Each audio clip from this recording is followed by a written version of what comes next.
പ്രിയപ്പെട്ട വിദ്യാർത്ഥി സുഹൃത്തുക്കളും, കേരള യൂണിവേഴ്സിറ്റി 2026 വിവിധ 4 വർഷ ഡിഗ്രി കോഴ്സുകൾക്കുള്ള അഡ്മിഷൻ നടപടികൾ തുടക്കം കുറിച്ചിരിക്കാം. കേരള യൂണിവേഴ്സിറ്റിയുടെ വെബ്സൈറ്റ് ഓപ്പൺ ചെയ്ത് നിങ്ങൾക്ക് അപേക്ഷാ സമർപ്പണം പൂർത്തീകരിക്കാൻ സാധിക്കും. ഇതാണ് കേരള യൂണിവേഴ്സിറ്റിയുടെ വെബ്സൈറ്റ്. ഇതിൽ അഡ്മിഷൻ ആൻഡ് ഫീസ് ഇത് നോക്കാം. ഇതിൽ നമ്മൾ അഡ്മിഷൻ എന്ന ഭാഗം ക്ലിക്ക് ചെയ്യാം. അഡ്മിഷൻ എന്ന ഭാഗം ക്ലിക്ക് ചെയ്താൽ അഡ്മിഷൻ വെബ്സൈറ്റ് ഓപ്പൺ ചെയ്തു വരും. ഇതിൽ FIUGP CSS നിൽക്കുക ടീച്ചിങ് ഡിപ്പാർട്ട്മെൻറ്റാണ്. ഇതാണ് ആർട്സ് ആൻഡ് സയൻസ് കോളേജുകളിലെ FIUGP കോഴ്സ് 4 വർഷ ഡിഗ്രി കോഴ്സ്. ഡിഗ്രി കോഴ്സുകൾ ഇപ്പോൾ 4 വർഷ ഡിഗ്രി ആണ്. ഓക്കെ, അപ്പോൾ അതെങ്ങനെ അപേക്ഷിക്കാമെന്ന് നോക്കാം. ആബിദ് റോക്സിന്റെ പുതിയ വീഡിയോയിലേക്ക് സ്വാഗതം. കേരള യൂണിവേഴ്സിറ്റിയുടെ വിവിധ അഡ്മിഷൻ വേണ്ട നോട്ടിഫിക്കേഷൻ അറിയുന്നതിന് വേണ്ടിയിട്ട് നമ്മുടെ ചാനൽ ഒന്ന് സബ്സ്ക്രൈബ് ചെയ്യുക. ഇവിടെ FIUGPയിൽ ക്ലിക്ക് ചെയ്യുക. അപ്പോൾ അഡ്മിഷൻ ഭാഗം വരും. ഇതിൽ നമ്മൾ കൃത്യമായിട്ട് നോക്കാം. അഡ്മിഷൻ ഷെഡ്യൂള് ഇവിടെ കൃത്യമായിട്ടുണ്ട്. ലാസ്റ്റ് ഓൺലൈൻ രജിസ്ട്രേഷൻ, ലാസ്റ്റ് ഇയറിലെ ഇൻഡെക്സ്, ഇത് ഡീറ്റെയിൽസ് ഒക്കെ പറഞ്ഞു തരും. പ്രോസ്പെക്ടസ്, ഇൻസ്ട്രക്ഷൻ, ഈ കാര്യങ്ങളൊക്കെ ഉണ്ട്. നമ്മൾ ഇത് എങ്ങനെയാണ് രജിസ്ട്രേഷൻ ചെയ്യുന്നത് എന്നത് നമുക്ക് നോക്കാം. ഇവിടെ കോളേജ് ഡീറ്റെയിൽസ് ഇവിടെ ഉണ്ട്. ഓക്കെ, ലാസ്റ്റ് ഡേറ്റ് ജൂൺ 14 അതിനു മുമ്പ് രജിസ്ട്രേഷൻ കംപ്ലീറ്റ്. അപ്പോൾ നമുക്ക് ന്യൂ രജിസ്ട്രേഷനിൽ ക്ലിക്ക് ചെയ്യാം.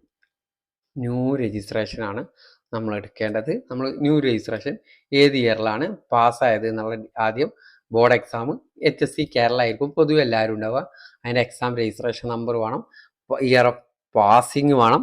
ഈ വർഷമാണെങ്കിൽ നമ്മളെ പേര്, ജെൻഡർ, നാഷണാലിറ്റി ഇന്ത്യൻ, നമ്മുടെ mobile number, email ID, confirm mobile number, submit button click ചെയ്യുക. ഇതോടുകൂടി എൻ്റെ മൊബൈൽ നമ്പറിലേക്ക് ഒരു OTP വന്നിട്ടുണ്ടാവും. അത് നമ്മളിവിടെ എൻ്റർ ചെയ്ത് കൊടുക്കണം. ഓക്കെ, ഓൺലൈൻ OTP അത് നമ്മളിവിടെ എൻ്റർ ചെയ്ത് കൊടുക്കുക. ഓക്കെ, അതോടുകൂടി ഇതേപോലെ വരുന്നതാണ്. എന്നിട്ട് ഇവിടെ നമ്മൾ ക്ലിക്ക് ഹിയർ നെക്സ്റ്റ് സ്റ്റെപ്പ് എന്ന ബട്ടണിൽ ക്ലിക്ക് ചെയ്യുകയാണ്. ഇനി നമ്മൾ അപ്ലിക്കേഷൻ നമ്പറും പാസ്വേഡും കൊടുക്കുക. പാസ്വേഡ് നമ്മുടെ ഡേറ്റ് ഓഫ് ബർത്ത് ആണ് പാസ്വേഡായിട്ട് കൊടുക്കേണ്ടത്. ഓക്കെ, എന്നിട്ട് ലോഗിൻ ചെയ്യുക. ഇനി നമുക്ക് അതിൻ്റെ സ്റ്റെപ്പ് ഡീറ്റെയിൽസ് പറഞ്ഞു തരും. Name, date of birth, gender, Keralite, ഈ കാര്യങ്ങളൊക്കെ ആണ് കൊടുക്കേണ്ടത് എന്നുള്ളത് കൃത്യമായിട്ട് പറഞ്ഞു തരും. ഫോട്ടോയും സിഗ്നേച്ചറും അപ്ലോഡ് ചെയ്യണം. പിന്നെ വെരിഫൈ ചെയ്ത ആപ്ലിക്കേഷൻ പേയ്മെൻറ്റ് കഴിഞ്ഞിട്ടാണ് ഫോട്ടോ ആൻഡ് സിഗ്നേച്ചർ അപ്ലോഡ് ചെയ്യേണ്ടത്. ഇങ്ങനെ നമുക്ക് ചെയ്ത് നോക്കാവുന്നതാണ്. ഇവിടെ പ്രൊസീഡ് എന്ന് ക്ലിക്ക് ചെയ്യുക. അപ്പോൾ നമ്മുടെ ഡീറ്റെയിൽസ് അവിടെ വരുന്നതാണ്. ഇനി നമ്മളെ ഇവിടെ നമ്മൾ കൊടുക്കേണ്ടത് ഫാദറിൻ്റെ നെയിം, ബാക്കി അഡ്രസ് ഡീറ്റെയിൽസ്, പിന്നെ റിസർവേഷൻ ഡീറ്റെയിൽസ് ആയിട്ട് റിലീജിയൻ കൊടുത്തു. കോസ് നോൺ ക്രിമിനൽ ആണ്. കാറ്റഗറി SCBC മുസ്ലിം അതിലുണ്ടാവുക. അലോട്ട്മെൻറ്റ് കയറി ജനറൽ മെറിറ്റ് SCBC OEC ആണോ നോ, EWS ആണോ നോ. നമുക്ക് എന്താണ് എല്ലാവർക്കും അറിയാവുന്നതാണ്. NCC ഉണ്ടോ ഇല്ല, NSS ഉണ്ട്, അത് കൊടുത്തു.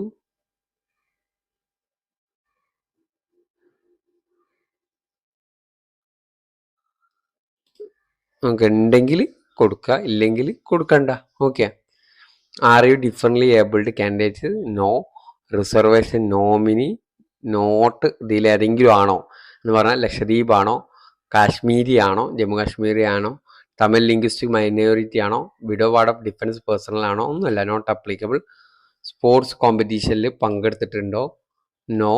R you registered UG programme in any previous academic years have not completed, ഏതെങ്കിലും വർഷം UGക്ക് കേരള യൂണിവേഴ്സിറ്റിയിൽ ജോയിൻ ചെയ്തിട്ടുണ്ടോ എന്നുള്ളതാണ്. ഉണ്ടെങ്കിൽ യെസ് കൊടുക്കുക, ഇല്ലെങ്കിൽ നോ എന്ന്. എന്നിട്ട് save and continue button click ചെയ്യുക. ഓക്കെ, ഫാദർ ഗാർഡിയൻ നെയിം കൊടുത്തിട്ടില്ല, അധികം കൊടുത്തിട്ടില്ല, അവിടെ വരും.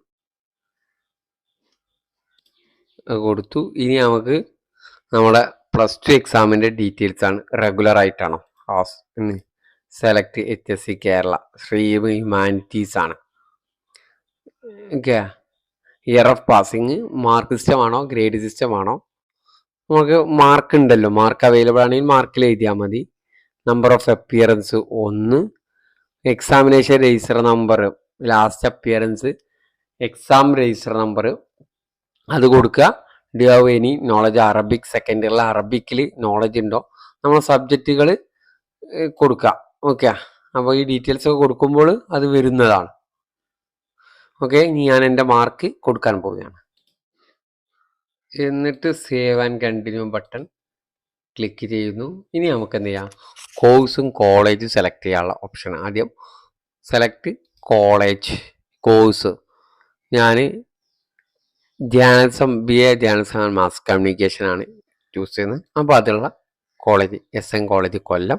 നിങ്ങൾക്ക് വേണ്ട കോളേജുകൾ ഓക്കെ അതിൻ്റെ ഇത് ഇവിടെ ഓപ്ഷനായിട്ട് വന്നു. ഇനി രണ്ടാമതായിട്ട് ഞാൻ എടുക്കുന്നത് എക്കണോമിക്സ് ആൻഡ് മാത്തമാറ്റിക്സ് TKM കോളേജിലാണുള്ളത്. അറിയുന്നൊരു കോളേജ് ആയതുകൊണ്ടാണ്. അങ്ങനെ എന്ത് ചെയ്യുക, നമുക്ക് വേണ്ട ഓപ്ഷനുകളെല്ലാം ആഡ് ചെയ്യുക. ഓക്കെ, എന്നിട്ട് എന്ത് ചെയ്യുക, കഴിഞ്ഞാൽ ഈ സ്ട്രക്ചർ ഓരോ ഇതിൽ ക്ലിക്ക് ചെയ്യുക. Click to save. Okay, save. ഞാൻ സേവ് ചെയ്തു. ഞാൻ 2 കോളേജ് കൊടുത്തിട്ട് നമുക്ക് 20ഓളം കോളേജുകൾ കൊടുക്കാനുള്ള ഓപ്ഷൻ ഉണ്ട്. ഓക്കെ, എന്നിട്ട് എന്ത് ചെയ്യുക, പ്രീവ്യൂ ആൻഡ് വെരിഫൈ. കംപ്ലീറ്റഡ് ആപ്ലിക്കേഷൻ്റെ പ്രിവ്യൂ വരും. ഈ പ്രിവ്യൂ കഴിഞ്ഞു. ഇനി നമുക്ക് ഓൺലൈനിൽ ഫീസ് അടക്കാനുള്ളതാണ്. ഓൺലൈനിൽ ഫീസ് അടച്ച്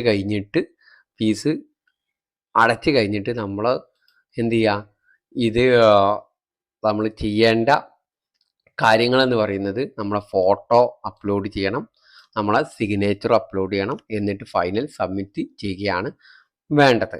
ഓക്കെ, ഇത്ര സിമ്പിളായിട്ടുള്ള പ്രൊസീജിയറാണ് യൂണിവേഴ്സിറ്റീൻ്റെ ഭാഗത്തു നിന്നുള്ളത്.